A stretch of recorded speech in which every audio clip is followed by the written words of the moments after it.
पार्थाय तत्सदृशसारथिना त्वयैव यौ दर्शितौ स्वचरणौ शरणं व्रजेति भूयोऽपि मह्यमिहतौ करदर्शितौ ते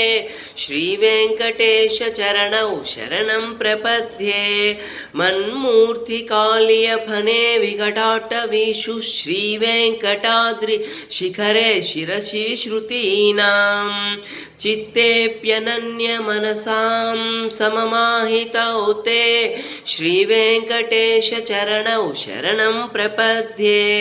प्रायः प्रपन्नजनता प्रथमावगाह्यौ मातस्थनाविव शिशोरमृतायमानौ प्राप्तौ परस्पर तुलामतुलान्तरौ ते श्रीवेङ्कटेशचरणौ शरणं प्रपद्ये सत्वोत्तरै सततसेव्यपदाम्बुजेन संसारतारकदयार्द्रदृगञ्चलेन सौम्यौपयन्तृमुनिनामदर्शितौ ते श्रीवेङ्कटेशचरणौ शरणं प्रपद्ये श्रीशिश्रिया घटिकया त्वदुपायभावे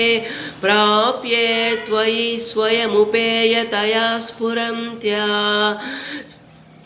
नित्याश्रिताय निरवध्यगुणाय तुभ्यं